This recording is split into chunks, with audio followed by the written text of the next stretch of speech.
states are ultimately that smaller community he was talking about. So I want the federal government to have much less power and the states much more. The problem though is you were not willing to go that extra step and saying, well, why not? Why doesn't like a county want to succeed? Why doesn't like a city want to succeed, or an individual? Like if you're going to be in favor of seven, I'm saying it's arbitrary. You have to have an arbitrary cutoff. And I'm saying I made it at the beginning. I know that it's ultimately going to be arbitrary because I'm willing to see it. But I think that there's a certain point in which without some sort of compulsory man will invade.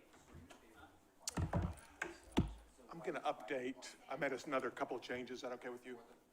That's fine. Like why not say that can Won't mess you up, right? provided for by private companies? Well, I'm concerned that without a compulsive power, without some sort of compulsive power, private companies inherently cannot have. But monopoly power, well, yes, they can actually.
Oh, nice. You know, I need to get one of those. I'll take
Okay, everybody, let's go ahead and take our seats, please. It's 1 o'clock. Time to start the this talk on data privacy. 1 o'clock, right after lunch on Friday. People are starting to run out of steam, but I'm so glad to be able to hang out with you guys this week and had a lot of great conversations, and I can sense the energy level is still really high, even though we're in the afternoon of almost the last day of the conference. As our lives become more digitized, as we interact with our digital devices on a more and more regular basis, as we see different bits of information about ourselves tracked and recorded and distributed on all kinds of media and platforms, many of us are increasingly concerned about privacy, right? Who has control of my data?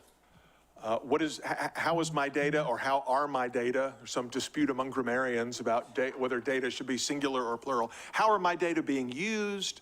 Are they being used in ways that are harmful to me? Do I have some kind of property right in my data? Can I request that my data be used in a way that's different from the way it's currently being used? And I'm going to focus mainly today on kind of private sector use of data by search engines and social media platforms and so on. The subject of how the state uses my data is sort of a whole different subject and would require a lecture of its own. So we'll focus mainly on the economics and politics of data privacy, within the sort of private commercial sector. Lots of people are concerned about this, right? And so we see legislation and executive orders and all kinds of litigation and many attempts to try to use the state to constrain or to shape how our data are used by private companies. Even just this summer, later in July, there will be an antitrust hearing with the CEOs of big tech platforms in U.S. Congress, where, among other things, congresspeople will be suggesting or demanding some kind of increased protections for consumer privacy. A lot of you are probably familiar with the way the Europeans do it, the GDPR as it's called. I'll talk a little bit more about that later. But if you're like me, you've noticed, even just in the last 2 to 3 years, the number of clicks you have to go through to get to read a web page, the number of places you have to indicate your consent to cookies and so forth, contracts that of course you're not reading, but you're just clicking, yes, I accept, just show me this stupid page. That has gone up, and a lot of that has to do with legislation, especially outside the US, but US companies have embraced it as well. And I'm often surprised how often I have friends who live outside the US, and I'll send them a link to an article, not in a controversial place like Mises.org, right? But just an article from a local newspaper or something. Hey, check this out. And they'll tell me, oh, I can't read it, it's blocked. In the EU, that website is blocked, the Auburn Opelika Daily News or something, not because it has nefarious content, but because it doesn't conform with the data privacy restrictions that are imposed by the European Union. So ISPs in Europe are required to block content from sites that don't conform to their rules. That's the kind of thing we want to talk about. You may not know this, but every January 28th is Data Privacy Day, according to Wikipedia. We care so much about data privacy, we even have a day for it. So plan on celebrating next January. Let me start by just helping us think about privacy in general. What is privacy? What forms does privacy take? What does it mean to violate somebody's privacy? I mean, obviously this is something that predates the digital era, right? Celebrities are very concerned about their privacy. That's why they wear a disguise when they go out, to get coffee in Hollywood or whatever, and the paparazzi are trying to get a picture of some celebrity without their makeup or whatever. We don't like people peeping in our windows, peeping Toms or whatever, seeing things they're not supposed to see. And, many people you may lock your doors at night. You may have a safe or a briefcase or a suitcase with a lock on it, right? So, the idea that people want to prevent certain kinds of information from falling into the wrong hands is, of course, something that long predates the digital era. At the same time, you know, privacy is kind of an abstraction. So can we say that privacy is an economic good in Carl Menger's sense? Can we buy and sell privacy? Is privacy something that is parceled out and priced on the market? Well, you've seen this before from some of the other professors this week. Remember, Carl Menger gives a very precise set of criteria that must be met for something to be an economic good. There must be a human need that can be satisfied by that good. And there must be such properties as to render the thing, the good or service in question, capable of being brought into a causal connection with the satisfaction of this need. You have to have human knowledge of this causal connection and command of the thing sufficient to direct it to the satisfaction of the need. And you have to have all of these, right? You know, do people want and need privacy? Yeah, a lot of people want privacy. We need privacy in some spheres of our lives. Is there some way that we can exercise some control? Is there something we can do that has a causal connection to the amount of privacy we have? Yeah, I mean, I can put window shades on the window, and that will limit the ability of the peeping Tom to look into my house. And lots of people know about this. You know, but do I have command of the thing sufficient to direct it to the satisfaction of the need? Well, again, window shades. I can go purchase window shades at Home Depot, and I can install them, and I can control the degree to which someone can look in my window through the window shades, through the window. But so what is the thing that we're talking about that does seem to meet Menger's criteria for being an economic good? So window shade is not privacy, right? I'm not buying and selling units of privacy, but I can buy and sell units of a window shade. Remember, Menger's analysis points to a requirement for economic goods and services to be, discrete marginal units. You can have one of them or two of them or three of them, and you can buy them and sell them. I mean, what does it mean to have one privacy or two privacies or three privacies? Yeah, that's kind of tricky. That's why we often say that things that are good, like, the environment, having a clean and nice environment without pollution. I mean, do I like going out into the forest and walking through the trees and enjoying yeah, of course I do. But is the environment an economic good? No, because the environment is kind of an abstraction. You can't buy and sell units of the environment.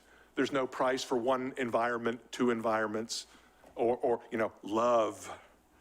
Is love a nice thing? Is love desirable? Is love beneficial? Do we want love? Yes, but love is not an economic good in Menger's sense, right? You don't buy and sell love. Now you can buy, and somebody asked us in the Q&A the other day, awkwardly, you can buy and sell certain goods and services that may be connected in some way to this, but you cannot buy love. So in other words, privacy is not really an economic good. I think it's analogous to information. So back in the 1980s and 1990s, there was a surge of interest among economists in the economics of information. Of course, it's not something that economists have been thinking about for a long time, and Hayek had his famous articles in the 30s and 40s about knowledge. But you started to see people like Carl Shapiro and Hal Varian, who wrote a very interesting book called Information Rules in late 80s, I believe, 89, 90. About sort of how we apply economic analysis to information markets and information goods. There's a more recent book by Josh Gans called Information Wants to be Shared, which is another, which is worth looking at in this genre. But their point was, when we analyze information using economics, what we're analyzing is specific goods and services that they called information goods. So a book is an information good, right? Because the reason that you buy the book, or at least that most people buy the book, is not because, they're gonna build a house with it like a brick, or not because you wanna hit somebody over the head with it, though you could use a book as a weapon. I mean, imagine throwing George Reisman's Capitalism at an intruder. But most people buy the book because they want the information contained therein. When I buy a movie to stream or to go into the theater, whenever we can do that again, right? I want the experience of getting that entertainment, or maybe it's a documentary. I'm watching a Tom Woods YouTube. I want the knowledge of Tom Woods' genius right? It's not the physical experience of sitting there and clicking that I want, it's the information. You know, cell towers, mobile phone cell towers, you could think of those as information goods if you like. Hiring a consultant, if I hire a consultant or I pay for a course, an online course, right? I'm hiring a person who's going to provide a service for me, and that service is give me information, okay? So there are lots of goods and services that embody information and which are bought and sold on the market, but information itself is not an economic good. That's the point. You don't buy and sell information. You buy and sell books, lectures, consulting services, cell phones and towers and so forth, okay? So again, I think we can use this same kind of framework to think about privacy. So, you know, celebrities wear dark glasses when they go out in public, so you won't recognize them. Of course, that just draws attention to them, right? Baseball cap and dark glasses, because they don't want to be seen. They want to protect their privacy. I go, the sunglasses, that, in that context, that's a good that gives you more privacy, presumably. You're wearing a disguise, you know, putting locks on your windows and doors, shades and so forth. Putting a tall fence around your property so people can't see into your backyard. Those are goods and services. You know, the thing that you ultimately want is more privacy, but again, you don't buy and sell privacy, you buy and sell these goods. Maybe software too, you know, encryption software. Think of that as a privacy good. You can install, you know, depending on your browser, Chrome or whatever, will block certain cookies and prevent pop-ups from coming up, and you can limit the amount of data that gets transmitted to third parties, sometimes with extra software. Think of those as privacy goods. Again, you can buy and sell a piece of software, right? Something like BleachBit. I don't know if you remember, this is something that you run on your hard drive that basically shreds it. It was made famous because this is what Hillary Clinton's team used on the infamous email server that was in the basement of her house, right? They ran BleachBit on it before they turned it over to the authorities. Who knows why, right? Privacy goods and services can be analyzed just like any other economic goods. Okay, we can use supply and demand analysis, we can talk about the law of returns, we can talk about diminishing marginal utility, we can analyze technical change and regulation and tax and so forth. In other words, my point is, the fact that a good or service is used to, you know, it embodies information or it facilitates privacy, does not make it different from any other good or service in terms of how we would analyze it using economics. We don't need a special new kind of privacy economics to analyze these kinds of goods, right? I can understand the price and quantity and market characteristics of, you know, the window shades, of window shades and the window shades industry, just like I would the hamburger industry or the clothing industry or anything else, okay? So, like any other good or service, right, there are markets for privacy goods and privacy services. Right, so if you really want a lot of privacy, there are ways that the market can provide that for you, right? So there are entrepreneurs who are making window shades and offering them for sale. But in terms of software, right, and hardware, there are all kinds of goods and services that provide greater levels of privacy, right? Either through encryption or disclosing less information to third parties or whatever. And entrepreneurs offer, you know, they offer goods and services that include a bundle of features, some of which relate to privacy, others of which relate to convenience, and so forth. Right, so I don't know how, I mean, if this were an audience of normies, and I said, you know, how many of you have some kind of hard encryption on your emails? Probably the answer would be none, but in this crowd, I'm not so sure, right? I mean, if you are really concerned about the feds or anybody else snooping on your text messages, instead of doing regular texting or whatever, you can use Telegram, or you can use Signal. I think Telegram is the one that Antifa uses when they organize their rallies, and I don't know, probably some Nazi groups use Signal or something like that. But most people don't, quite frankly, because it's not as convenient, right? You can only communicate with somebody else who has the same thing on their system, and people think you're weird if you use it. I mean, right? So, but there's nothing preventing you from doing that, and there's nothing preventing an entrepreneur from offering some kind of communications technology that provides greater levels of privacy protection, okay? And if that succeeds on the marketplace, that means people are willing to give up something else. Maybe they pay a higher price, or maybe they give up some other feature in order to have more security, more privacy, and so forth. You can have your whole data network encrypted with Tor or one of these other kinds of peer-to-peer encryption systems. How many of you use DuckDuckGo as your default browser? Yeah, in this crowd, about half the hands. Again, most normies have never heard of it, but in fact, you could go a little bit farther and say that if we look at what Austrians call demonstrated preference, let's look at what we observe in the market. What do most people actually seem to prefer? I mean, with the exception of you guys, right? It doesn't appear empirically, so I'm not making a praxeological statement here, just my own conjecture based on my interpretation of the empirical evidence. I think most people are not willing to give up many other features to get more privacy. Because DuckDuckGo has a very small market share. Almost everybody else just uses Google, even though they know that Google is tracking all kinds of stuff about you. Why? Because they're lazy, because they don't want to download and install DuckDuckGo and make it their default browser, or they think the search results are not as good. They think Google, rightly or wrongly, they think Google gives them better and more accurate search results. Okay? If they really cared a lot about being tracked by Google, they would say, more people would say, yeah, I'm willing to live with the fact that the search results are not as good on DuckDuckGo because I don't want to be tracked. But probably most people don't. That's why most people don't use encrypted texting and encrypted emails and so forth. I mean, again, that could change. Some of the, I think WhatsApp actually uses a higher level encryption than obviously regular texting and even like Facebook Messenger and so forth.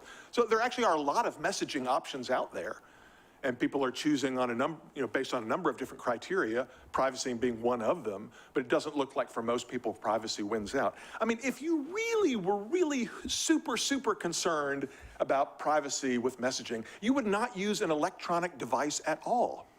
You would write your messages on a piece of paper with a pen, and if you wanted to transmit it to somebody at a long distance, you would roll it up into a little roll and you would put it in one of those things on the back of a pigeon, right? You'd put it on a carrier pigeon and you'd send or you'd use smoke signals, or I don't know what you would do.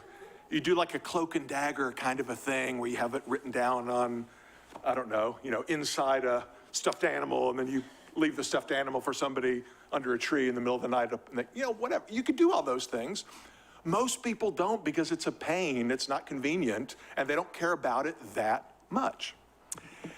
In fact, since March, since the COVID pandemic hit, aside from testing and social distancing and masking and so forth, you've heard a lot about contact tracing. Right, so at the moment, there is no sort of U.S. nationwide mandatory contact tracing system, although some smaller countries are experimenting with this. But in fact, you can, even today here in the U.S. and probably wherever all of you live, you can download a contact tracing app if you want. There's a whole bunch of them out there. Apparently not many of them are being downloaded, so the public health people are worried that there's not enough use of voluntary contact tracing apps, right, to have a big impact on the spread of COVID. Okay, but what does that suggest? I mean, it suggests either that, well, there are a lot of possible interpretations. People don't think COVID's a big deal, or they don't think contact tracing would really help, or they think it is a big deal and contact tracing would help, but I'm not giving up my privacy for that. I mean, we think that the, software, the big tech platforms and your mobile phone company, Google and so forth, they could, NSA, right? I mean, they can trace you anyway, but we don't want to make it easier for them. And most of us are not willing to give up our information to a third party. Actually, I mean, Apple has some built-in contact tracing options, but you have to enable it.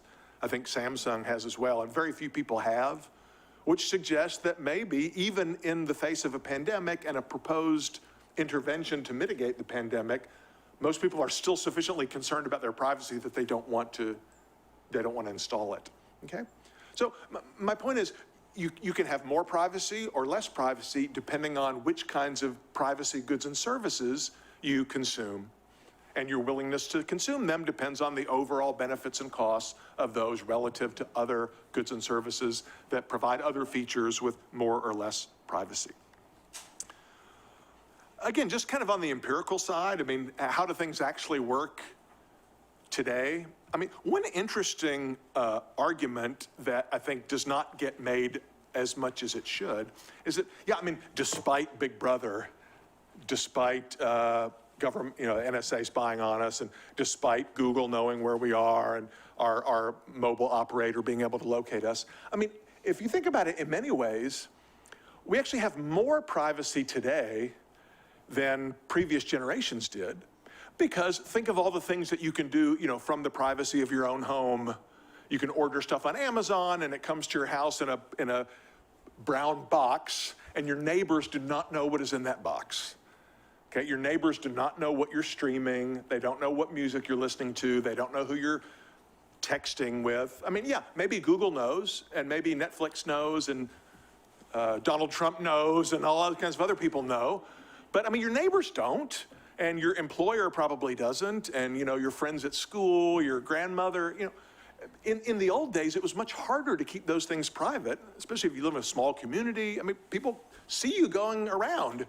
If you want to go buy a whatever, some, suspicious thing, you got to go buy it, and anybody who sees you walking into that store knows what you're buying. That's not the case anymore. If you don't believe me, back, Woody Allen is kind of a controversial figure nowadays, but you might know that Woody Allen's early movies are quite different from his later movies. They're more kind of slapstick comedies, absurdist comedies. My favorite of his movies is Bananas, which is a movie where he's this sort of weird guy in New York. He ends up becoming the dictator of a fictional Latin American country. But there's a hilarious scene early on where he tries to go and buy a dirty magazine at a store, and like a convenience store or something, and he's like, browsing the there's a bunch of people around, and there's this old lady kind of looking at him suspiciously. He's like, I think I'm going to get a copy of Time Magazine. I'm going to get a copy of National Review. Here's the New Republic, and I'll take one of these. He slides it under the stack, and then he goes to try to check out, and I'll just let you watch the YouTube clip to see what happens, but it's pretty funny. So in fact, we do have quite a bit of privacy, and we have options to consume even more privacy if we really want, okay? Also, it's easy to say, gosh, I hate it that Google knows so much about me. I hate how much Amazon knows about me, and I hate how much Netflix knows about me, and I hate how much AT&T or Verizon or whoever knows about me. But again, keep in mind, why do those tech platforms want to know so much about you? What is it they want to do to you? Right? I mean, if it's the NSA, maybe they want to shoot a missile at you. But what the private tech platforms want to do is sell you stuff. Right? They want to get you to buy stuff. They want you to make sure you are aware of things that you might want to buy that are available for sale that you otherwise wouldn't know about. Another way to say it, a more sort of technical way to say it, is these kind of platforms that collect a lot of information on sellers and on buyers allow for a much more efficient matching of buyers and sellers than would otherwise be the case. I mean, I remember it used to creep me out. Amazon has been selling books, for 20 years? But I remember the first time I realized that when I went to the home page of Amazon.com on my computer, maybe you guys don't do that anymore, you just do it on your mobile, but when you go to Amazon, I guess on your mobile too, the things that are advertised on the front page are customized for you. It's like, when I first realized that, at first I thought, man, that's really creepy. Hi, Peter, we think you might like this. Like, well, you don't know me as well as you think you do. No way I'd want that. But of course, that allows me to find things that maybe I actually would want to buy that in the old way of doing business, there would be no way. I get millions and millions of books. What are the chances I would find a book that I really like? And I can go to, people who bought X also bought Y, and I can browse through those things, and quite often I'll find stuff I'm interested in that I otherwise wouldn't be. I mean, occasionally it's pretty funny, I'll be on there, say, you may also be interested in, and it's got like one of my books. And I think I'm totally not interested in that. No, not at all. Look, here's another way very easy to see this, is dating sites. I don't know how many of you have tried, an online dating platform, but I mean, I guess I'm old enough. I was already happily married before dating sites came online. But back in my day, how do you meet people how do you meet potential marriage partners or whatever? Well, you go to the singles bar, or a friend introduces you to somebody, or you meet somebody at work or whatever. I actually met my wife at a Mises Institute event, but that's neither here nor there. It's not easy to meet people, and they say, I haven't tried it, but they say it is easier to meet people now on dating sites, and maybe it doesn't always work out well, but the whole idea of matching, you fill out a profile and they fill out a profile and you upload your picture, and I guess a lot of people lie and make stuff up. But anyway, in principle, the algorithm can kind of match you up based on your likes. But by the way, you probably know this, but the fastest growing social media platform today is TikTok. By far, TikTok has exploded in terms of market share. And one of the things about, TikTok is, in many ways, is a weird platform. It's much more restricted and limited. I don't know if you've used it, than Twitter or Facebook or Instagram or whatever, because all you can do is upload goofy little short videos. It also doesn't have the concept of like a friends list. So whatever you post is available to anybody in the world. And if you scroll through a feed, what you're seeing is what the algorithm thinks you'll be interested in, based on, I guess, what you looked at before and how much time you spent looking at it and whether you liked it or whatever. So it's a totally different way of trying to customize the content to the user, so that you'll like it and want to stay on there for a long time and spend hours, looking at these goofy videos, so they can also make money from advertising, right? But the technology to match potential buyers to goods and services that the seller thinks they would be interested in is, it can be annoying and it can feel creepy, but it's really a great, it provides a lot of advantages in terms of facilitating market transactions. Also think about, the stuff that we really don't like credit rating and credit scoring. I don't know if you've ever applied for a loan and they ask you to type in your social security number and your date of birth, and you get really nervous, right? And if I ever, I don't know, if I don't pay a debt, or they used to call it bounce a check, but I don't know what the modern equivalent of bouncing a check is. It hurts your credit score. We think that's terrible. We don't like that these mysterious agencies are collecting information on our credit worthiness. But in fact, that allows a lot of people to get loans who otherwise wouldn't. Right? In the absence of credit ratings agencies and a credit rating service, a stranger walks into my bank and says, I want a loan to buy a car or a house. I say, I don't know you. You don't live in my neighborhood. You don't go to my church. You're not in my community group. I'm sorry, unless you got a whole bunch of collateral, you're out. Okay, but now a stranger comes into the bank, I can just look up their credit score and I can decide whether I want to make them a loan or not. I use other criteria as well. But actually, credit scoring has facilitated a lot of credit transactions that make everybody better off, make the buyer better off and the seller better off. Same thing with medical privacy.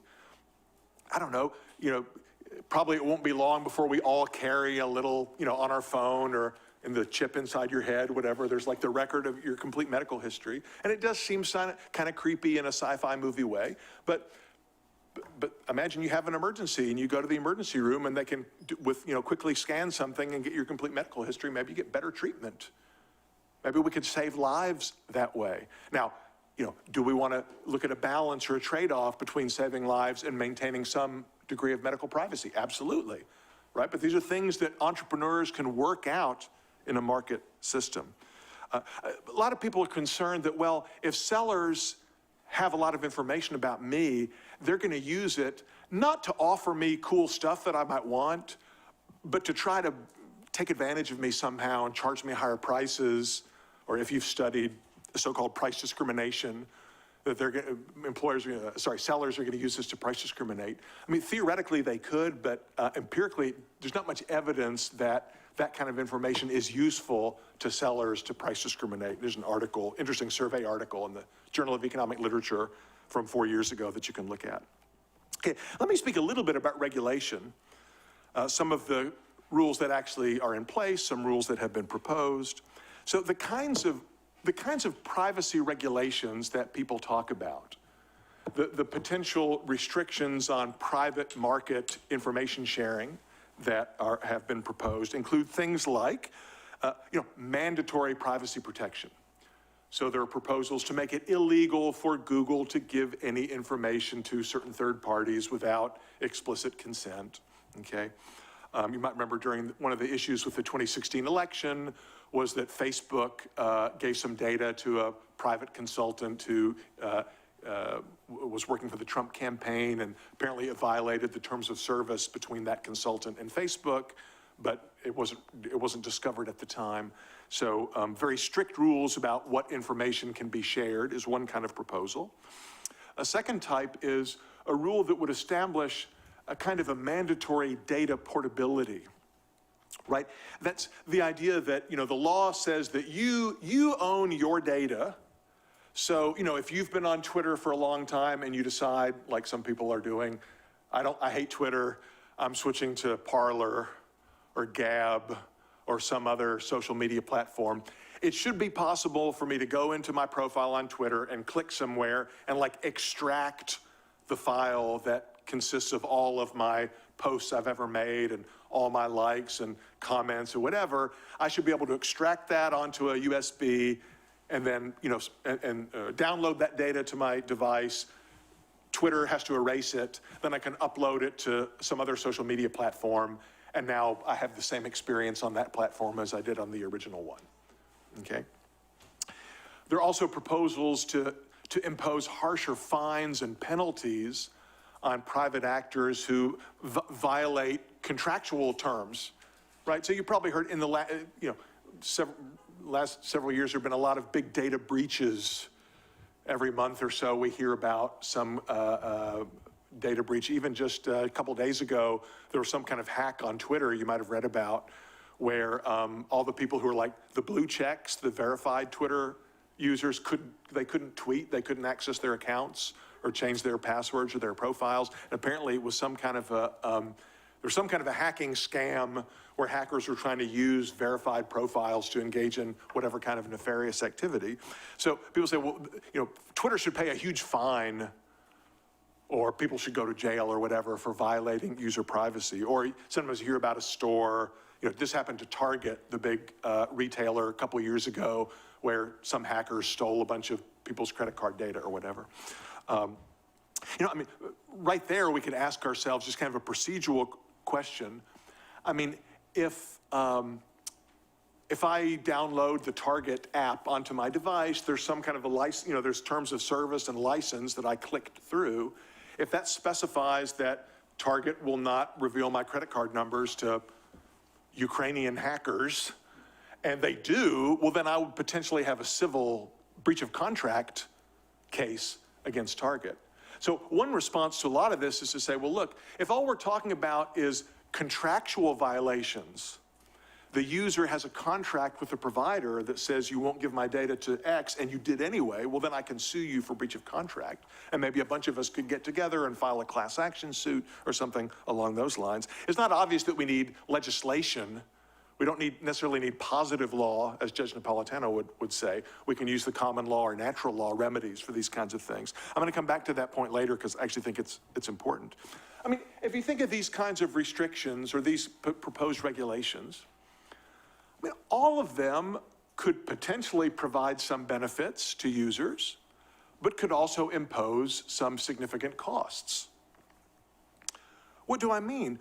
Well, again, imagine a rule that says my data has got to be portable. Twitter, Facebook, Instagram, TikTok, whoever, they've got to have some way to let me extract all my data and import it to another platform. How is that actually going to work from a technical point of view? You'd need some kind of universal database format that all kinds of different social media platforms are compatible with. What would the columns be in that data set? What would the fields be? Because different platforms have different forms of interaction. If you think about it too hard, it's not even clear what that would mean. How would you implement such a thing? Because, my data on Twitter, for example, is a record of my interactions with people on Twitter. It's what I posted, what I commented on, who commented on my thing. There's no way I could extract that and put it on another platform and have it work or be meaningful. So if data portability were mandatory, what that would likely mean is that social media platforms and other, any other kind of entity that uses data on customers, they would have to limit what they collect, and they'd have to organize it in some kind of a form that makes it super portable. And that means that they probably wouldn't collect most of the stuff they currently collect that makes their product work the way it works. So you'd have platforms and e-commerce sites that don't work very well. You could not get personalized recommendations, or you couldn't have an algorithmic feed like on TikTok, or even Facebook does that too. Or you wouldn't be allowed to comment and like on other people's stuff because that wouldn't be portable. So you'd probably have a lower quality product. I mean, again, if people really care about privacy, some entrepreneur can offer a strictly limited kind of a platform with complete data portability. You can have it whenever you want it, but it probably wouldn't be very good. And the fact that there isn't one like that on the market now suggests that not very many people really would want that. If you ban, cookies and third-party ads, that's another big one people complain about. Okay, how in the heck are these platforms going to make money? Okay, we're already grumbling now about streaming. Well, streaming isn't that expensive, but, well, I pay for Netflix and Amazon and Hulu and Disney Plus and Peacock is NBC's new streaming services and HBO Plus, or whatever. There's so many different streaming services. If I subscribe to all of them, who knows how much I'm paying per month. That's why mostly people just cheat and share their friends' login credentials, right? But if they were able to crack down on that somehow, I mean, imagine that all your social media platforms are like that. How much do you pay to use Instagram? Zero. How much do you pay to use Twitter or Facebook? Zero. How much do you pay to do a Google search? Zero. Imagine that it were not possible for companies like Google to use their current business model where revenues are generated from advertisements. I mean, would it even be profitable to operate a search engine? Maybe there'd be some kind of micropayments technology where you pay a fraction of a penny, or you pay in Zimbabwe dollars or something, whenever you're doing a search. But I mean, it's just a huge, complicated mess. Nobody likes ads. I saw a cartoon the other day of, it was like Satan in hell with the flames and guys coming in, and Satan says, "Oh, you're the one who invented the double ads on YouTube. We love you down here," okay? I mean, nobody likes that, but would you rather have to pay for everything and not have any ads? I don't know, maybe you would. The other thing, I already talked about the GDPR, this EU rule. Not only is it extremely annoying, but there's a lot of evidence now that these kinds of rules, I mean, what sorts of tech companies are most likely to be able to comply with complicated government mandates about privacy rules? The little startups? No, the big guys. And in fact, the large dominant social media platforms have increased their market shares in Europe following the passage of these kind of data privacy rules. That's why you often see, when Mark Zuckerberg goes to the Hill, he's not making an articulate case for the free market, right? He's saying, yeah, we're worried about privacy at Facebook too. We think the government should impose stricter privacy regulations. That's, the argument of so-called, raising your rivals' costs. They're trying to make it harder for smaller, more innovative, newer firms to compete by asking the government to impose regulations that Facebook can more easily meet than a smaller competitor. Okay, I want to say a few words before we wrap up about the most fun topic to argue about these days in this realm, and that is the infamous Section 230 of the Communications Decency Act. Now, I'm going to get a little bit into the weeds here, but you'll see there's kind of a method to my madness for those of you who have not gotten into this yet. But, I mean, everybody knows, right? What does Trump call the major media companies? Fake news. Trump says Twitter is fake news, right? People on the left and right, but increasingly now on the right, complain that the Twitter and Facebook and Google and so forth, they engage in censorship.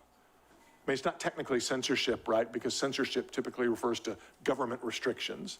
But they say Twitter will ban or shadow ban conservatives. it started out, people started talking about this when Alex Jones got banned from all the platforms, and you can find your own favorite example. So this is where a lot of people are leaving, right? People are leaving Twitter. In fact, if you search the hashtag Twexit, which ironically you can find on Twitter, right? You can get accounts of all people who are saying, I'm deleting my Twitter account, and like Ted Cruz, I'm going to Parler or some other platform, because Twitter discriminates against conservatives, and probably libertarians too, right? And that Google does the same thing, that their algorithm is built so that if you're searching for not something to buy, but you want to learn about, the U.S. Civil War, it doesn't put Tom DiLorenzo's books or Tom Woods' books near the top. It artificially puts them at the bottom for purely ideological reasons. And maybe you saw that infamous thing after the 2016 election, right, where it was some sort of video that was leaked of like a Google company meeting. You had all the executives at Google and engineers like literally crying about the results of the 2016 election, and what are we going to do about it as a company, and what can we do to reverse the, I mean, it's pretty obvious that the people in the tech industry are not totally unbiased, right? So what do you do about it? Well, part of the reason that this is such a complicated kind of legal issue is because of a very important piece of legislation passed in 1996 in the US context, called the Communications Decency Act. So the Communications Decency Act was congressional legislation that was passed in the early days of the commercial internet. And the purpose, the concern at that time was that people were using internet services. And in those days, you probably heard about these things, your parents have told you about them, the old system of kind of dial-up internet, like AOL and CompuServe and Prodigy, where you had like a thing connected to your phone line. You've heard that sound, the modem dialing sound, like a fax machine. And then you get like, super slow internet, and then, then your mom would pick up the phone and it would mess up your connection or whatever. The concern was that people were using these services for criminal activity, in particular child pornography and sex trafficking, human trafficking, and so forth. So Congress passed the Communications Decency Act to give government officials more tools to crack down on people who were using these technologies for illegal gain. But there was an important carve-out that the issue was, well, if I go on to one of these services like America Online or Prodigy was another famous one, and I post something illegal, can the victim, and then I harm someone, can that person sue the platform? Can they sue AOL for allowing me to post something harmful, or can they just come after me? And there were actually some pretty famous cases along these lines. There was one case where, there were a couple of cases where courts ruled that the service provider was not liable because they didn't really have control over the content. They were just a neutral platform where people could post things. But there was a case against Prodigy where the court ruled that Prodigy was liable for something that one of its users had posted in a chat room. So there's a lot of uncertainty about how this would work, and these internet companies were asking the government for some clear and consistent rules so they would know what to do, how to build out their networks. So the Communications Decency Act included a now infamous part, Section 230, which referred to kind of, there's a distinction in the common law between publishers and common carriers. Okay, so if you're like, like say you live in your dorm room or your apartment, there's like a bulletin board and people can post, little flyers or whatever, upcoming events, stuff for sale. If all the apartment complex or the dorm does is provide that physical bulletin board, but they don't exercise any control whatsoever over the content, then they're treated by the law as sort of, again, they're just a neutral provider of that space. And if somebody puts something inappropriate, it's not the fault of the owner of the bulletin board, because anybody could post something, and we don't curate, we don't screen the flyers, we don't edit the flyers, we just let anybody put up there anything they want, so we're not responsible for what gets up there. As opposed to a publisher, right? So if there's an article in the New York Times that defames you, Walter Block, right? You could sue the New York Times for defamation, right, as Walter has done, because, you know, the New York Times chooses what to publish. They could have chosen not to publish that defamatory statement about you because their articles are edited and curated, right, as opposed to like the comments section of NewYorkTimes.com. If that's unmoderated, where anybody can comment, then they can say, well, for that, we're just a common carrier. Right? Likewise, you can't sue Verizon or AT&T if somebody makes a threatening phone call to you, because they don't have control over what people say on the phone. They just provide the connection. So what Section 230 did is it said, well, look, we want the platforms to go on there and get rid of child pornography. We want them to monitor drug dealers and child traffickers or whatever, and we want them to take that stuff down. But if they are worried that by doing so, that makes them a publisher, not a common carrier, and therefore potentially subject to being sued for not taking something down that hurt somebody, then they're going to be afraid to intervene, right? They're not going to curate, they're not going to moderate, they're not going to take bad stuff down if they feel like once they do that, that's going to expose them to liability, either for taking down something they shouldn't or failing to take down something that they should have. And therefore, they won't have bulletin boards or comment sections because they'll be too scared. And we want those to flourish, so we'll have a special carve out of the law.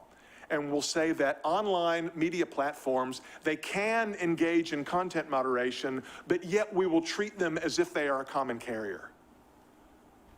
We will allow them to moderate content if they want, and we will give them a blanket exemption in any civil suit, any civil lawsuit for the content that they allow to be on their site. Now, according to defenders of Section 230, they say, well, gosh, if it weren't for that, the internet probably never would have taken off, right? The only reason the internet grew and thrived and turned into, you know, what it is today is because of Section 230 protection. The book on this by Jeff Kosseff called The 26 Words That Created the Internet. The 26 words are the 26 words of Section 230 of the Communications Decency Act. He says without that, the internet would have just died, right? So therefore, it's a good thing that we give this blanket liability. Okay, is that a good idea? Well, Trump has recently proposed, and a lot of social conservatives are proposing, revoking Section 230 or rewriting Section 230 to say, okay, if Twitter wants to ban conservatives, if Twitter is going to intervene and decide what gets on there and what's not, then it should be treated as a publisher and should be subject to liability. And they think that this will encourage tech platforms to be content neutral, not to be ideologically biased. It's kind of like these old net neutrality debates, or like, you know, the electric company is not supposed to shut off your electricity because you're running a libertarian website, right? They're supposed to be neutral with regard to how you use the electricity. Well, according to Trump and Josh Hawley and people like that, Twitter and Facebook and Instagram should be required by law to be ideologically neutral. Now, there's the counter to that you see from like the Electronic Freedom Foundation and some other, even some kind of Washington libertarian groups. No, that's wrong. You know, these are private companies and they can do whatever they want. They can moderate or not moderate. You know, they can't censor because only the government can censor. That's true. I wrote a little thing on Mises.org not too long ago trying to tease this out. And I said, well, I guess my position is, you know, it's sort of closer to the EFF position, but with some caveats, right? I mean, so yeah, it's certainly true. Twitter is a private company and Twitter should be able to do what it wants, right? Yet at the same time, it's very weird to have federal legislation that basically throws out the natural law or common law notion of liability for speech and so forth, right? So in fact, you really don't need some legislation like the CDA or Section 230 or the rest of the CDA either. We should just let this be handled by the common law, by the court system, right? Let social media platforms do whatever they want, but let them be subject to liability if they violate the contract or the terms of service, if they engage in some, if they engage in some behavior that violates rights, violates the NAP, right? As to the argument whenever I say this to my libertarian friends, my sort of Washington, D.C. libertarian friends, they say, oh, but if we did that, then it would just be too costly to run a social media platform. They would just all go bankrupt. To which I say, well, maybe. I mean, we'd have to run that experiment to see if that's really true. But if it hurts internet companies, so what? I mean, the purpose of the law is not to benefit a particular industry or to make a certain product more profitable than it otherwise would be. It's to protect rights. And we should have the same legal framework that we would have in any context, regardless of what impact it has on companies. And of course, it's ridiculous for the government to try to regulate content neutrality. That just doesn't make any sense. I would remove the GDPR and repeal the CDA and repeal all government restrictions or regulations related to privacy and liability. Let this be handled by the courts, by the common law, as it always would. Okay, so I'm already over my time, but I guess sort of, I also want to just close by saying, from a sort of political, philosophical point of view, I think the idea of owning your data is fundamentally flawed. I don't think you can own your data because data are not ownable. Okay, data are not property. Because if you think about it, you say, well, I want to own my data on Twitter. What does that mean? My data on Twitter is the electronic record of a bunch of interactions between myself and Twitter and other people who liked and commented on my stuff and on whose stuff I liked and commented. I didn't create it. It was co-created by the actions of all of these different parties. Nobody owns it. It's not an ownable thing.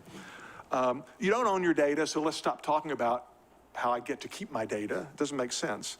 And it's kind of the same thing with privacy. This is a very Blockian kind of point. So remember, it's like what Walter says about reputation. He says, you don't own your reputation because my reputation is what Leith thinks of me and what Lucas thinks of me and what Karras thinks of me. My reputation is beliefs in your minds. So of course I can't own your minds, right? Likewise, I can respect someone's privacy or I can try to look through their window and not respect their privacy, but I can't steal their privacy. I can't take your privacy because privacy is not a thing that can be taken or stolen, okay? Sorry for running over and thank you.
thank you very much for showing up even later on a Friday afternoon. And know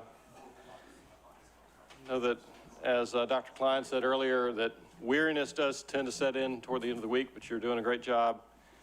And I'm hoping to keep you awake here a little longer with a talk on something I imagine most or all of you are personally interested in, which is higher education.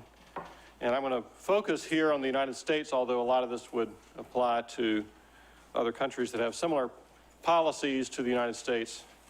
Last year I gave this talk and I had 3 separate crises affecting higher education in the United States. One was that college doesn't do what it advertises. Second was that government subsidies are messing up the educational process.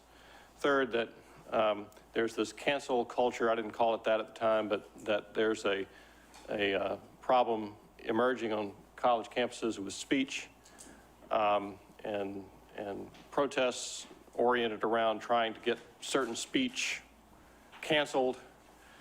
And now I've got another crisis to add to the list. So I've got to, I'm going to probably not say very much today about cancel culture, and I may say a few things toward the end, but higher education is in trouble. It is in deep trouble. It's been in trouble for a while, and I think the recent events have exacerbated those problems. And a lot of what I'm going to do here, especially with respect to the first and second crisis, comes from Richard Vedder's book that came out last year, Restoring the Promise. It's a great book. I'm slowly writing a review of this book. It should have been done a long time ago, but it's a great treatise on a theme that Professor Vedder has written on before. Lots of updated statistics, some of which I'll share with you here today. The first thing I'm going to talk about, though, with you here is what college does versus what it is commonly reputed to do, which are 2 very different things. You have likely been told that you need to go to college because this is good for your long-term career and income prospects and so forth. And you need to go because you're going to learn things. This is what you're going to learn, right? So, what is it that college actually does? Now, what college advertises is that we're in the business of transferring knowledge and wisdom and the ability to think carefully and rationally and wisely about social issues and conferring some technical skills as well. So this is what college is advertising. But that may not be the only thing that it does, and in fact, it may not be the most significant thing that college does. College may be a signaling mechanism. That is, it may simply be a way for people to display to a potential employer that they have certain characteristics. Maybe college is less about stuffing things inside your head and more about getting a certificate that says this is the kind of person I am, a person that you might have been when you walked in the door the first day the freshman year. So maybe this is about signaling, or maybe a third possibility is that it's a consumption good for higher income individuals, which would be borne out if we look at the way colleges have spent great sums of money on recreational facilities for their residential students and athletic events and concerts and essentially spas and very luxurious dormitories and other things for their students. So, social activities are a big reason that people might attend college as well. So these 3 things are part of the college and university experience. Now, colleges and universities defending their existence will say, well, you know, look at the difference between incomes for those who went to college versus those who did not. And so this chart or graph here shows the probability of being in a certain educational group for a given income level over a several year period. And that large purple area at the top is the area designating college graduates, and you can see that that is approximately 80% of those making over $150,000 a year that are college graduates, whereas if you go down to the lower end of the income spectrum, only maybe 15% or 20% of those in that low income group are college graduates. Those who are high school graduates only, that would be the red group, are a relatively small number or proportion of those making high incomes and a much larger fraction of those making low incomes. So this is part of the defense of college as a human capital kind of process. You're getting the knowledge necessary to have the skills to earn a lot of income. Also, if you look at mean or median earnings, this is from 2016. You can see that those who have higher levels of education, masters, doctors, professional degrees, tend to earn much higher incomes than those who have only a high school diploma, who attended some college but then dropped out. And so this, again, is the kind of things that college admissions offices will mention, and your relatives will probably tell you you need to go to college because that's what you'll need to do to earn a high income, and so forth. And also, it looks like, although Vedder addresses this somewhat critically in his book, it looks like college is a good investment. You spend 4 years of your life or more, you spend a lot of tuition money, you forego the money that you could have earned in some job that you could have had or entrepreneurial venture you could have had right out of high school. That's 4 years that is quite expensive, and yet it looks like the rate of return is pretty high if you consider the higher incomes that are available to people with higher levels of education. However, there are some problems with this. One is that we seem to be educating a lot of people more than what is actually necessary for the jobs that they ultimately end up doing. So this is a chart, one of several that I'll show you from Vedder's book, showing that the education requirements of occupations held by college graduates are almost half less than a college education. That is, you could do that job with a high school diploma or less, or maybe some college, but not a 4-year degree. So we're over-educating for the kinds of work that people are doing. Here you see the number of jobs requiring a college degree versus the number of college graduates. On the left there you have the jobs requiring a college degree, 28.6 million. The number of employed college graduates, 41.7 million. We've got a lot of people who are in the workforce with a college degree that did not need a college degree to do what they are doing. We keep churning out more and more of these college graduates for what exactly? And here's what some of them are doing. And by the way, let me just issue a caveat here. This is not a you should drop out of college speech, okay? I'm not saying that this process doesn't make sense for some people. I'm suggesting that this doesn't make sense for as many people as are actually going through the process, okay? So here we have taxi drivers, shipping and receiving clerks, sales clerks, firefighters, carpenters, bank tellers. In 1970, that's the dark bar or column there, you had very, very few taxi drivers, shipping and receiving clerks, firefighters, carpenters, et cetera, who were college graduates. That's 50 years ago.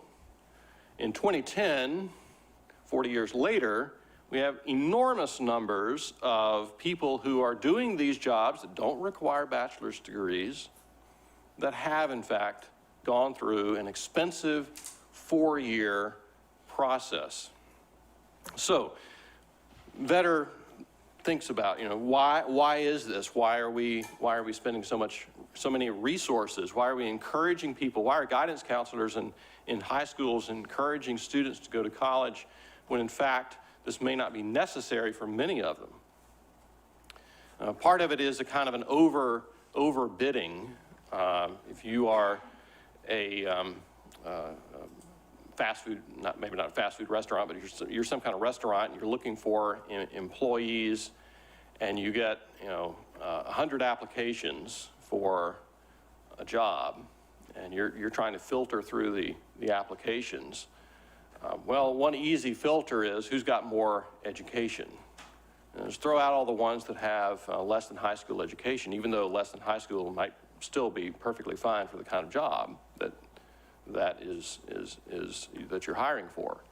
So maybe part of this is just, it's a filtering process from the employer standpoint. You don't really need to have somebody who's got an anthropology degree to be able to manage the Panera Bread Company, but well, we need a manager, and this person here has the 4-year degree, so we're going to take that as a signal that this person is a go-getter to some extent, because they could stick with this 4-year project of getting a college degree, and even though the subject matter is completely irrelevant to what we need this person to do, at least it demonstrates this person has some stick-to-itiveness. They can stick to a long-term project, carry it out. They probably are literate.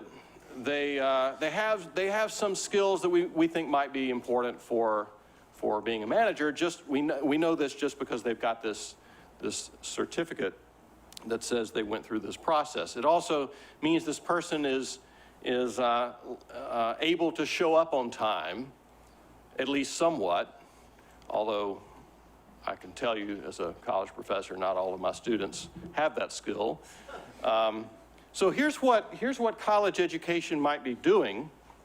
It's a filter to some extent, and to the extent that we're not actually conveying knowledge. And I like to think, maybe I'm deluding myself, but I like to think we're conveying knowledge too. But it's a filter, at least in part. So you have the population, general population, and some of these have red characteristics, some of them have blue characteristics. This is not political, red states and blue states kind of thing. This is just different characteristics. I think the way I'd set this up, the blues are people who are motivated, who are persevering, who are intelligent. The reds are people who are not so motivated. They're rather undisciplined with the use of their time. Maybe their intelligence is not so great. So you've got these two groups in the general population. So some of them end up going into this filtering process, this filter for motivation, perseverance, and intelligence, and they either pass or fail. Either they get filtered out or they pass through the filter. So those who pass are being certified as motivated, persevering, and intelligent. And now some people may get through the filter that are not, in fact, motivated, persevering, and intelligent, but it does at least help someone who doesn't know anything about the job applicant in front of them to know something about whether this person is more likely or less likely to be motivated. Some people fail the filter. Now, Bill Gates dropped out of college too. Doesn't mean he was unmotivated or unintelligent or anything. I mean, he quit and he had better opportunities. There's nothing necessarily wrong with making that decision to drop out of college. People regard that as being you failed something, but when I say you fail or drop out, that's not necessarily saying anything about your character or your abilities. There are other people that bypass the filter completely. We used to have a lot more people that just bypass the filter. They said, well, I've got enough motivation, intelligence, and so forth to make it on my own without having to go through this certification process to prove, or at least to indicate that I've got this set of characteristics. So this is the way the system might work if it is about signaling, but what we've seen happen, especially since World War II, but in several instances since then, the government has injected large sums of money. One of the first injections from the federal government was the so-called GI Bill. And this injection of federal money began to alter this system. It changed the incentives. So it taxes people, and then it subsidizes those who decide to enter the filtering process. So the filter becomes less effective. If you can imagine in a kind of an engineering or hydraulic sense, you put a lot of pressure of air or water going through an air or water filter, you're going to get a lot more stuff that gets kind of forced through that you don't really want to be forced through. So you maybe get a lot of people who end up passing the filter who are not actually motivated, persevering, and intelligent, but nevertheless they get certified as such. And the colleges and universities are incentivized to pass these people through, at least to some extent. You fail that person out, you no longer get those tax subsidized tuition payments. And colleges that, especially colleges that are very enrollment driven, which many of them are, you lose that enrollment, you lose that student, and you lose that tuition payment. So colleges have an incentive to bend over backwards to get this person to stick around, and maybe they're one of those people that stays around an extra year or something, but we're going to try to get that person through because that person has federally subsidized or state subsidized dollars, and the only way to get those dollars is to keep that person enrolled as a student. I realize this is a cynical perspective, but bear with me. Of course, you're used to this kind of thing. Fewer people end up trying to bypass the filter because now the people who are at the margin otherwise would say, I don't have much to gain by trying to go through this filtering process. Now, because they are not having to pay the full cost, they end up going into the filter. Ryan Kaplan wrote a book on this kind of thing a couple of years ago, saying once workers have been ranked, giving everyone extra years of education is socially wasteful. Furthermore, since the status quo is supported by hundreds of billions of dollars of subsidies, we are probably underusing alternative certification methods like apprenticeships, testing, boot camps, and so on. Some of you are getting a certification coming to Mises U. I saw some of you with certificates that indicated that you had gone through Judge Napolitano's course here. That's an alternative certification mechanism. But federal and state subsidies discourage people from seeking out those alternative certifications and encourage them to go through this kind of process that I described. Kaplan says, signaling explains why students are far more concerned about grades than actual learning. They want easy A's, not professors who teach lots of job skills. Signaling explains why cheating pays. A successful cheater profits by impersonating a good student, and signaling explains why students readily forget course material the day after the final exam. Once you've got the good signal on your transcript, you can usually safely forget whatever you learned. So Kaplan says we don't need as much education, and I would substitute the word schooling here. We don't need as much schooling as people actually are pursuing. He says the cleanest way to get far less education or schooling is to sharply cut government education spending. Employers will no longer expect you to have the education you can no longer afford. In other words, spending cuts will cause credential deflation. You'll again be able to get a low and middle skill job with a high school degree or less. My maternal grandfather had an 8th grade education, and he did fine. He provided for his family with 3 kids. They did all right.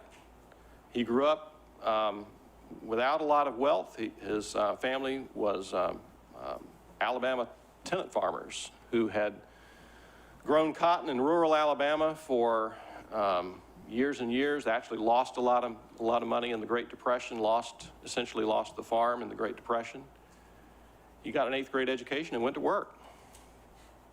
And at that time, it was not nearly as uncommon for someone to be able to do that. So, what does education actually produce? And for the next little bit here, I'm going to rely on my friend Jonathan Newman, who wrote a great piece for Mises Wire several years ago on why college degrees are becoming useless. A strange headline for people like us, Jonathan and I, who are college professors, we make our living off of this. And here I am telling you that what college professors do is not as valuable as is commonly reputed. But he says graduates have little to no improvement in critical thinking skills. At some of the most prestigious flagship universities, test results indicate the average graduate shows little or no improvement in critical thinking over 4 years. And employers, especially some of those that are highly reputed employers that people want to work for because that looks great on their resume, they don't care if hires have a college degree. They are looking for other characteristics, measurable characteristics that can predict job performance. My understanding is Google had billboards that with complicated math problems on them and that said things like, if you can solve this, give us a call, give our HR department a call. They're looking for those kinds of skills, and the degree to them does not matter as much. At Yale College, where 62% of grades are in the A range, some of you probably never heard of Garrison Keillor and his radio show on NPR for many years about Lake Wobegon, and his description of Lake Wobegon was that all the children are above average. And so Arthur Levine found in a national survey that 41% of students had grade point averages of A- or higher in 2009 compared to just 7% in 1969. Is that because everybody is smarter now than we were in 1969? I've been around higher education for a while now, not as long as some people here, but I've been teaching in higher education, if you count my graduate school years where I taught as a TA, almost 25 years. And I don't think my students are getting smarter than, I don't think the raw materials sitting in front of me in the desks are smarter than they were 20 years ago. Just to put this in graphical terms, the red line is what I want you to pay attention to here. This is the grade distribution, and the red line are the A's. This goes back to 1940. And then there's a big jump there over 21 years to 1961. But from 1940 to 1961, about 15% of students were getting A's. You had to really be in the top of your class. But by 2012, that had increased to like 45%. Almost half of students are getting A's. Now, there's a lot of pressure, I can tell you, there's a lot of pressure on college professors to give high grades. Students will show up in my office and say, if I don't get a whatever in your class, I'm going to lose my scholarship, which is a scary prospect. My college is not cheap. They might lose their eligibility for a government-subsidized grant or other source of funds, because third-party payments, as in medical care, which I discussed earlier this week, third-party payments have become very important in college education.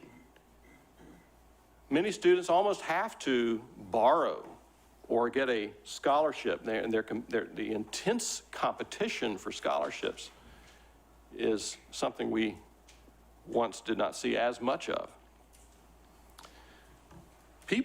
Students are not spending as much time on their academics. I know this is shocking to you. You all study 30 hours a week, I'm sure, when you go back to your colleges and universities. But actually, we find that students are not spending as much time. In 1961, students spent 40 hours a week studying. About 2003, that had dropped below 30 hours a week. And that would count not just time out of class, but time in class as well. So, all right, moving on. Second crisis, government subsidies, which I mentioned already, are backfiring. And part of the reason I say they're backfiring is that the students themselves are not seeing lower post-subsidy prices for their higher education. Now, according to Bloomberg, college tuition and fees have increased 1,120% since records began in 1978.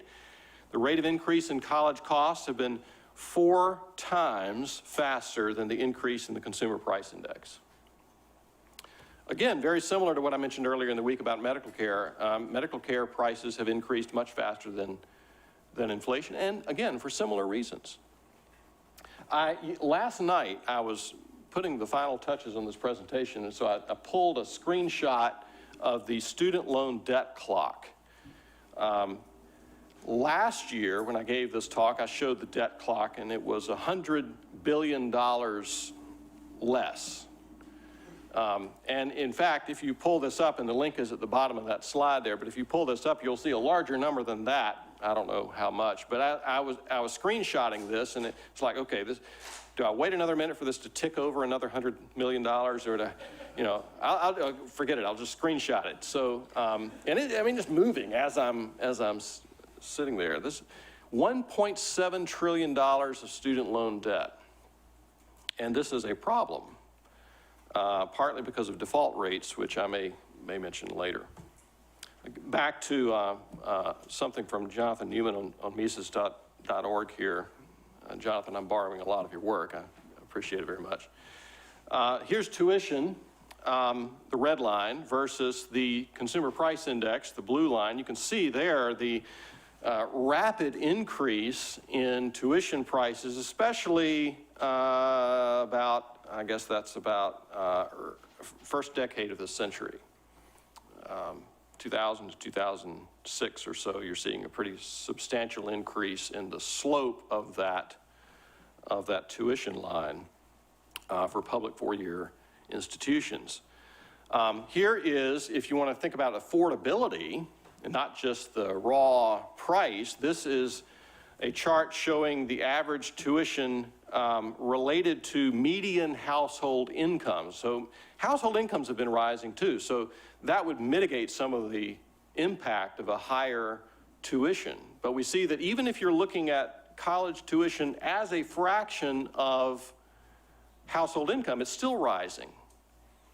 Now, part of this, you can probably see those kind of blue shaded columns there, which tend to connect a bit with recessions that we've had, where household income was not increasing very much, but tuition, in fact, household income was falling, and tuition either kept rising or stayed the same. It didn't fall to match the lower incomes of households. And so we're seeing this increase so that by 2011, 2012, tuition and required fees for four-year degree-granting institutions were over 1/4 of median household income. I've got 3 kids in college right now.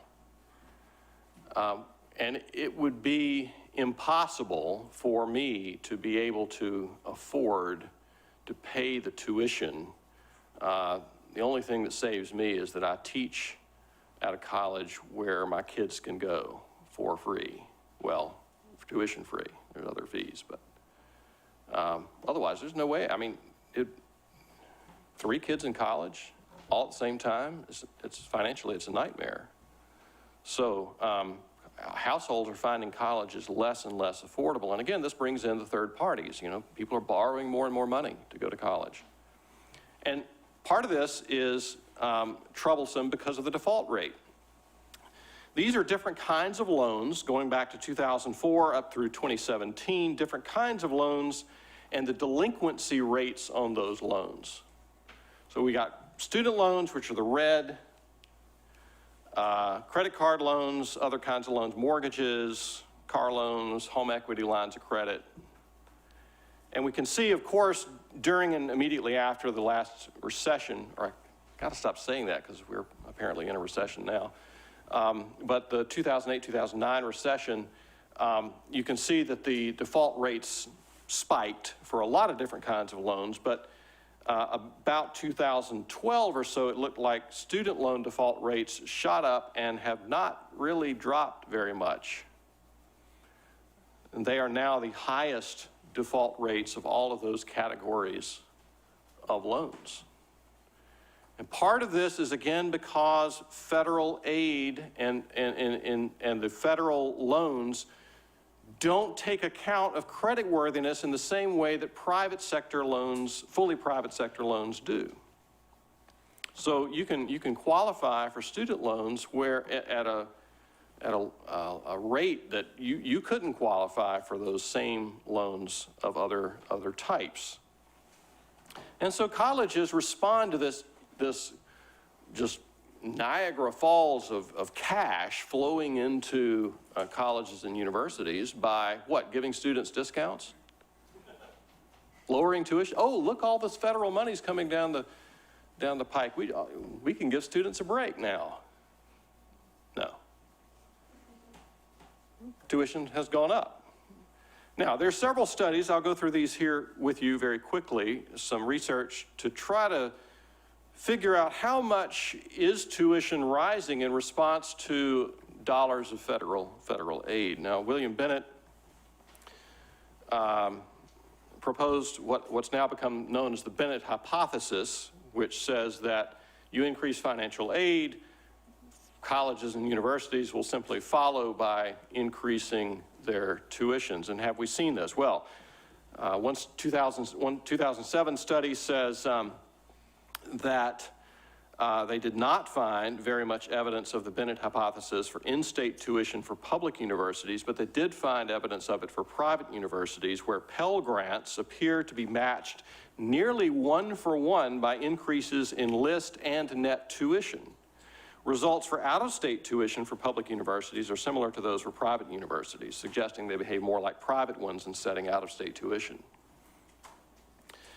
A more recent study, 2012, by Nicholas Turner, says that intended cost reductions of tax-based federal student aid are substantially offset by institutional price increases for four-year colleges and universities. Tax-based aid crowds out institutional aid roughly dollar for dollar, whereas the university might have given students kind of an in-house scholarship. Now they cut back on those in-house scholarships and require the student to give over the federal or state, or federal aid in this case. So the student is left with no real break here. The tuition is going up at least as fast as the federal student aid. A 2013 study published by the NBER says we find that Title IV institutions charge tuition that is about 78% higher than that charged by comparable institutions whose students cannot apply for federal financial aid. A 2017 study, we study the link between student credit expansion of the past 15 years and the rise in college tuition. We find a pass-through effect of about 60 cents on the dollar and smaller but positive effects for unsubsidized federal loans. The subsidized loan effect is most pronounced for more expensive degrees, those offered by private institutions and for two-year or vocational programs. Another study, I guess I skipped that. So what are colleges and universities doing with all this money? They're reaping the benefits of this federal aid. College is not becoming more affordable for students as a proportion of median income and in absolute terms. So what are they doing with the money? Well, part of it is going to non-academic student amenities. So colleges are, as a proportion of your tuition dollar, less and less of it is going to learning things, and more of it is going to make sure you have a great time while you are on campus. So Princeton University spent $136 million on a student dormitory with leaded glass windows, an oak dining hall, $300,000 per bed. NYU has provided $90 million in loans, many of them zero interest and forgivable, to administrators and faculty to buy houses and summer homes on Fire Island and the Hamptons. nice to be in college administration, evidently. Former Ohio State President Gordon Gee earned nearly $2 million in compensation. This is last year. This would have been 2012. This is from another earlier work by Richard Vedder. While living in a 9,600 square foot Tudor mansion on a 1.3 acre estate,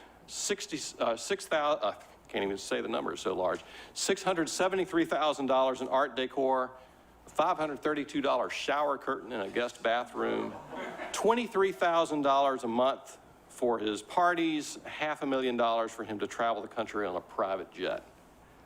Now, I have nothing against private jets or expensive shower curtains, but where's this money coming from? Colleges have also used the gusher of taxpayer dollars to hire more administrators, administroids, as I think Vedder calls them. The University of California system employs 2,358 administrative staff in just the president's office.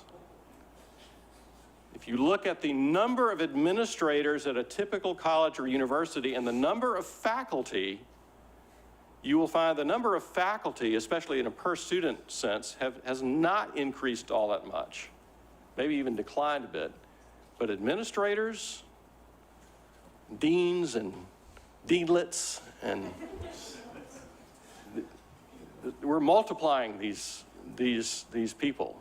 Now, I'm glad for some of them. I'm glad to have many of them around. They help me when I need help with some technological problem in my classroom, or there's a person I can call if I want to apply for a grant, and they'll help me with that and that kind of thing. I'm not bashing all of them, but the increase is just stunning how many of these people there are now. And many of them, I think, well, what is it's like that Office Space. What would you say you do here? And I'm befuddled, frankly, at how do they justify their existence? Vedder says 30% of the adult population has college degrees. The Department of Labor tells us that only 20% or so of jobs require college degrees. We have 115,520 janitors in the United States with bachelor's degrees or more. Why are we encouraging more kids to go to college? So he says, in housing, we had these artificially low interest rates before the last housing market bust. The government encouraged people with low qualifications, bad credit, to buy a house. Today, we have low interest rates on student loans. We're encouraging people to go to college who are unqualified, just as it encouraged people to buy a home who were unqualified with regard to their credit. So he suggests that we need to disinvest in higher education. This takes us to for-profit education, which got a bad reputation a number of years ago because many of the students who end up in for-profit institutions are students that you might say are non-traditional students. They're not the 18 to 22-year-old residential students who are still likely being supported heavily by their parents. These are students who have a lot of things going on in their lives. They may be married, they may have kids, they may have a job that takes 40, 50 hours a week. They're trying very hard to get ahead, and they're trying to get an education to help them with that. And they've got a lot of stuff going on in their lives, a lot of commitments that they can't easily ditch to just study. So these are students that are of a different category, and they've got a lot of challenges. And sometimes those challenges are financial because they've got all these commitments. And so for-profit institutions were seeing a lot of students go through, they get their degree, but then they end up defaulting on their student loan debt.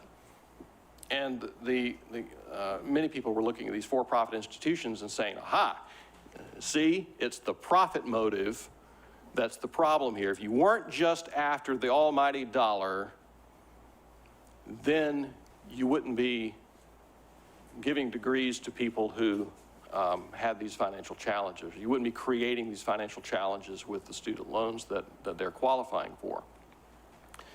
We have a long history of for-profit education in the United States. In 1897, more than 92% of college students were enrolled at for-profit institutions. In 2016, while 15% of for-profit student borrowers on a federal loan have defaulted since 2013, 7% of students at private schools and 11% of borrowers at public schools defaulted in the same period. So there is a disproportionate default rate for students that have come through for-profit institutions. But again, it's apples and oranges in a sense, because we're looking at a different kind of student with more, they've already got financial challenges in many cases. So it's not, to look at default rates without considering that, I think, is to treat for-profit education unfairly. So the Wall Street Journal, this is A.G. Smith on Mises.org said that the giants of for-profit education have grown fat on a steady diet of government credit by cleverly maneuvering their way through a vast field of regulatory landmines to take advantage of federal aid programs aimed at helping those they ultimately hurt. That is, aimed at helping the students that the federal aid programs ultimately hurt. As expected, many have ignorantly aimed their weaponry at the profit motive instead of unleashing their fury on the root cause, which is government interference in the market. So you can expect that if you've got a massive third-party payer funneling large amounts of taxpayer dollars into education, you're going to distort the educational process. That profit motive may end up being distorted in a manner similar to what we sometimes call crony capitalism, where you have a firm that figures out how to extract as many taxpayer dollars as they can. And as with medical care, sometimes the doctor or the hospital is paying more attention to what Medicare or Medicaid want rather than what the patient wants and needs. And here we ought to be thinking about, what does the student want and need? But that's being distorted by the federal aid, not by the practice of trying to achieve profit here. So you may, I showed this last year. This particular thing is not new, but it's a concern. We may have a kind of bubble developing, and we now have a new concern, which I'll take the last couple of minutes to talk about here, which is the stress being placed on colleges and universities, and I don't mean the institution itself alone. I mean the students are being stressed by this kind of this pandemic that we are now dealing with. Universities and colleges were already struggling in many ways before any of this and the economic consequences of government lockdown, and now it is creating, you might even say, a perfect storm of trouble for these institutions. Jenna Robinson from the James Martin Center said, before COVID-19, universities were already beginning to experience an enrollment decline, mostly fueled by demographic changes, fewer kids in that age group. The current crisis will raise existential questions for small and mid-tier institutions. Only universities with massive endowments and highly competitive admissions will escape the effects of the coming enrollment cliff. We are having to fundamentally change some things in education. Content delivery is having to change. Where I teach, Wofford, we have had no online-only courses until this past summer, where summer school courses had to be delivered entirely online, and half of the spring semester was entirely online. This is very new for a lot of people. Many of my colleagues are just struggling to try to get up to speed on the technology, and I think we're making a lot of progress in that way, but it's been difficult. It's been difficult for students. I mean, Zoom fatigue is a real thing. And it's hard for us to kind of gauge from looking at a 1-inch by 1.5-inch square, a rectangle on a screen, whether that student is getting what we're saying. or even if they're there.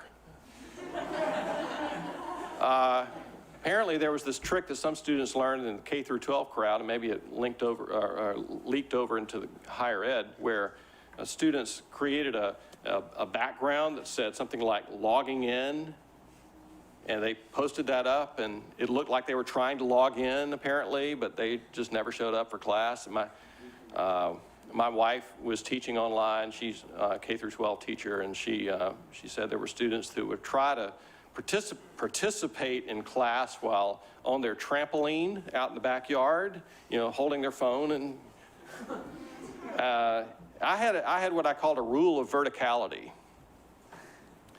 You had to be vertical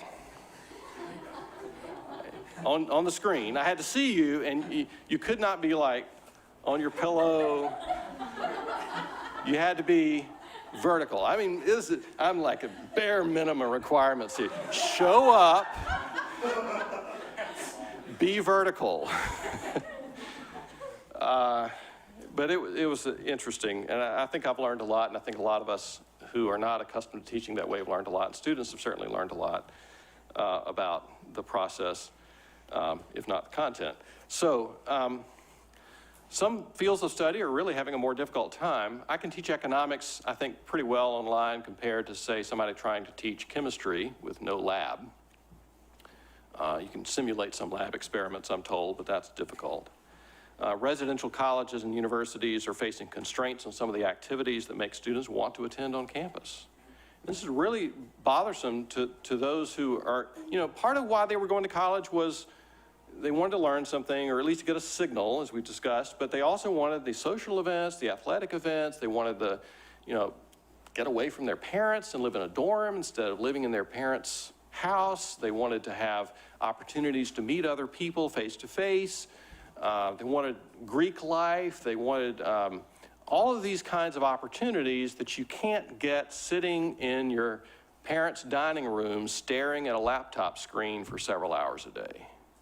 I don't think that face-to-face education is going to be killed off by COVID-19.